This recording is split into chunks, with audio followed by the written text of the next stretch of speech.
इस दुनिया में 5 छल्ले हैं। जो इन पांचों को इकट्ठा कर लेता है वो पूरी दुनिया पर राज कर सका है। और ये आदमी पहले ही 4 छल्ले हासिल कर चुका है। अब बस एक आखिरी मेटल छल्ला बचा था। लेकिन किसी ने नहीं सोचा था कि मेटल छल्ले का मालिक एक बेकार सा जवान होगा। उसका नाम जैक है। जैक इस दुनिया के किसी भी मेटल को कंट्रोल कर सका है, लेकिन उसे खुद इस बात का अंदाजा नहीं है। एक बूढ़ा आदमी पहली ही नजर में उसके अंदर छुपी ताकत को पहचान लेता है। वो जैक को पकड़ता है और पूछता है कि क्या वो उसका शिष्य बनना चाहता है, लेकिन जैक उसकी उम्र देखकर तुरंत मना कर देता है। बूढ़ा आदमी गुस्सा नहीं होता, वो बस एक बात कहकर चला जाता है, अगर कभी अपना फैसला बदलो तो शहर में मुझे ढूंढ लेना।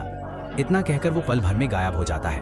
तभी जैक को एहसास होता है कि वो कोई साधारण इंसान नहीं बल्कि एक सच्चा गुरु था। उस रात जैक घर लौटता है और देखता है कि उसका पिता माइक लंगड़ा कर चल रहा है। पूछने पर पता चलता है कि दिन में जैक ने कुछ लोकल गुंडों को नाराज कर दिया था।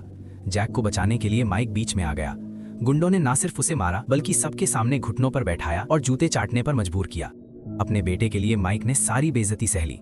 ये सुनते ही जैक गुस्से से भर जाता है और तुरंत बदला लेना चाहता है,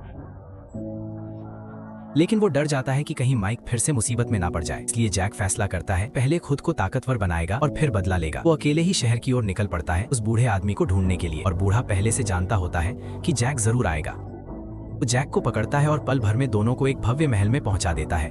फिर जानबूझकर जैक के हाथ से छुरा छीन लेता है ताकि उसकी परीक्षा ले सके। वो छुरे को दूर फेंक देता है। जैक उसे पकड़ने के लिए दौड़ता है और अपने दिमाग से उसे कंट्रोल करने की कोशिश करता है। अचानक छुरा हवा में घूमता है और सीधे जैक के हाथ में आ जाता है।